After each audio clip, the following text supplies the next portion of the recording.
여러분 안녕하십니까? 송삼룡의 팩트체크입니다. 코로나19 정말 힘드시죠? 새해를 맞이했지만 새해의 희망은 신랄같이 희미할 뿐입니다. 여전히 경제는 어렵고 일상적인 모임조차 갖지 못하고 있습니다. 마트에 가면 사람들이 북적대는데 교회는 대면 예배를 금하고 있으니 방역 조치가 너무나 편향적입니다.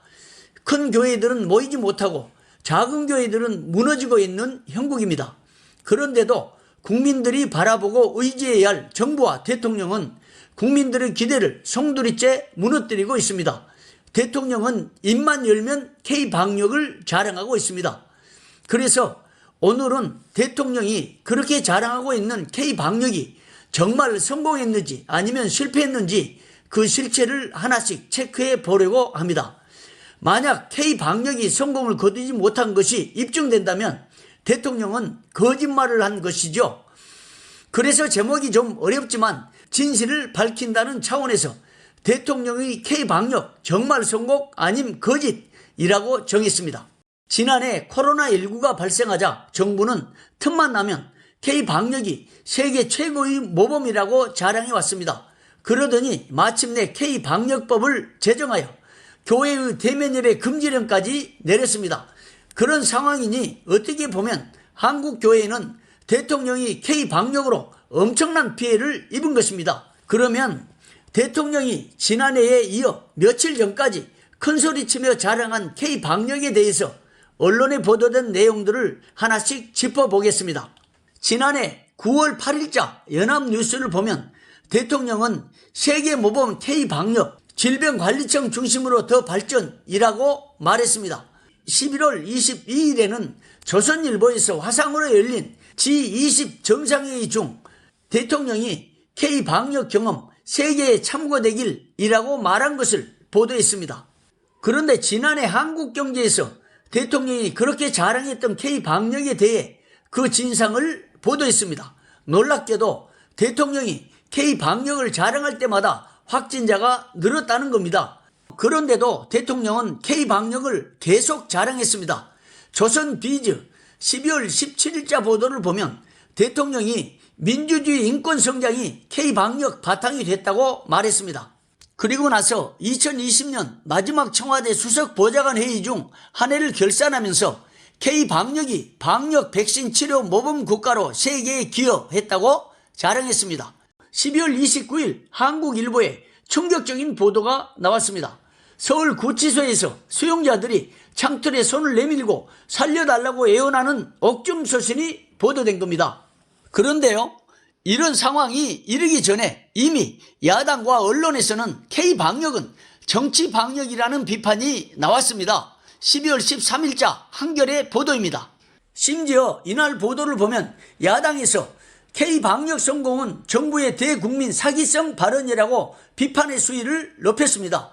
K-방역이 정치방역이라는 비판은 의학 전문지에서도 이미 나왔습니다. 메디게이트 뉴스 11월 23일자에서 전문의 한 분이 정치가 방역을 덮었다는 칼럼을 써서 정치방역의 실상을 보도했습니다. 그런데도 대통령이 계속해서 K-방역 운운하면서 자랑만 하더니 급기야는 엄청난 사건이 터진 거죠. 영국 BBC 한국판 뉴스에서 발표한 12월 30일자 동부구치소 확진자 수는 800명이었습니다. 단일 시설로는 확진자 최대 감염 사태가 발생한 것입니다. 문제는 여기에서 그치지 않습니다. 더 엄청난 일이 벌어졌습니다. 같은 날 전국의 요양병원에도 대량의 집단 확진자가 나온 겁니다. 12월 30일 조선일보는 질병관리청의 통계를 인용하여 코로나 하루 40명 사망 최다 요양병원 어르신들 70%라고 보도했습니다. 전국 통계로는 요양병원에서 어르신들이 789명이 확진된 것입니다. 이렇게 보면 전국의 구치소, 요양병원 등은 방역이 완전히 뚫린 거죠. 이 정도로 국민들이 죽어가는데 대통령, 국무총리, 법무부 장관, 질병관리청장 등이 고개 숙여 사과하고 무릎 꿇고 사죄해야 할 상황이 아니겠습니까? 그런데도 대통령은 계속해서 K-방역을 자랑합니다. 심지어 지난 1월 1일 신년사에서 대통령은 이렇게 말합니다. 한번 들어보십시오. 존경하는 국민 여러분, 신축년 새해를 맞았습니다.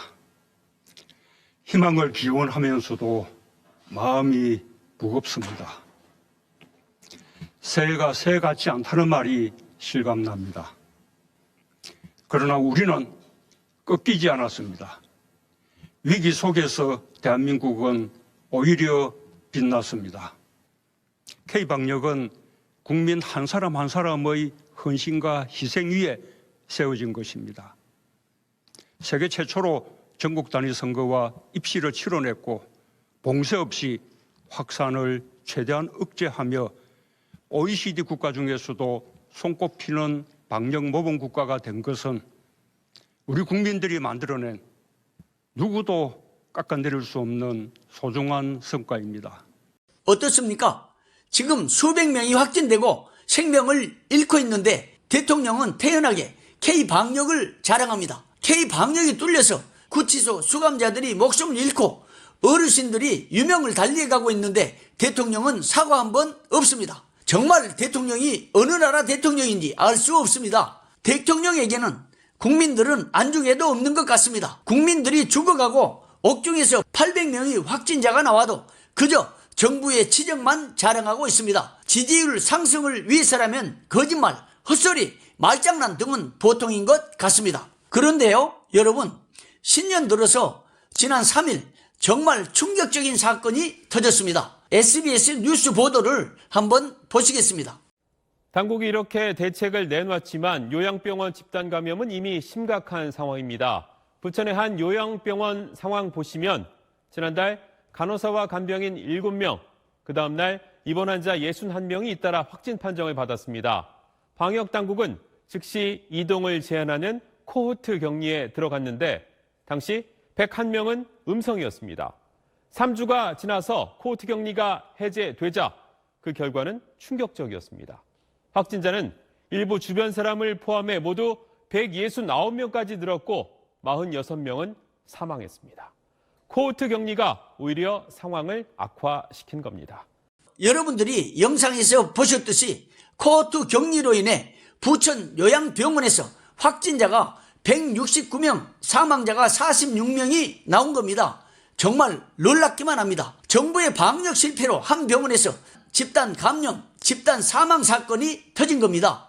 이 영상에서 나온 코호트 격리란 다른 환자들, 보호자들, 의료진들, 직원들 모두 코로나19를 일으키는 원인 병원체에서 노출된 것으로 간주하고 병원을 통째로 폐쇄한다는 말입니다. 그런데 그런 식의 코호트 격리에 대해 이미 의료 전문 언론에서 개선책을 촉구한 바 있습니다.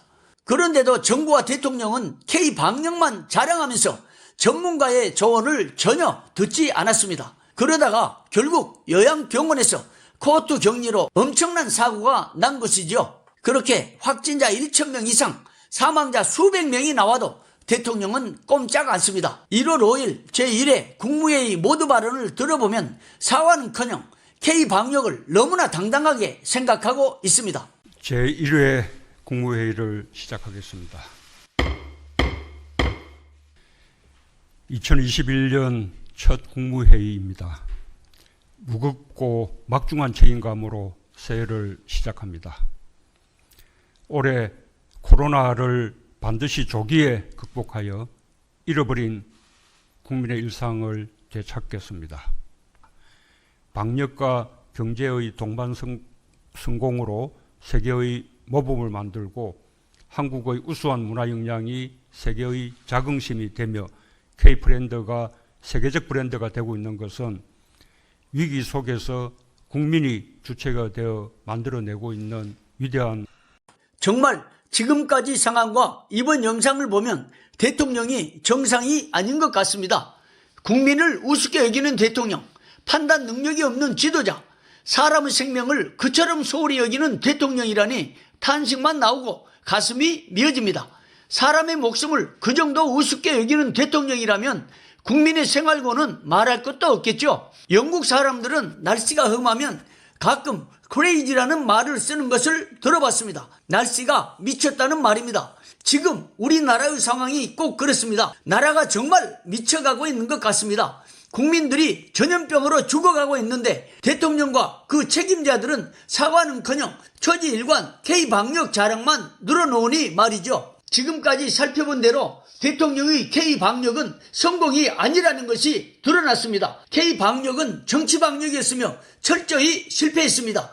그런데도 대통령은 K방역이 성공했다고 거짓말을 하고 있는 겁니다. 쉽게 말하면 국민들에게 뻥을 치면서 뻔뻔하게 거짓말을 하고 있는 거죠. 그런데 문제는 대통령과 정부의 K방역에 한국교회가 희생되고 있다는 점입니다. 그래서 다음 시간에는 한국교회가 정부와 대통령의 K방역에 희생물이 되고 있는 황당한 상황을 전해드리려고 합니다.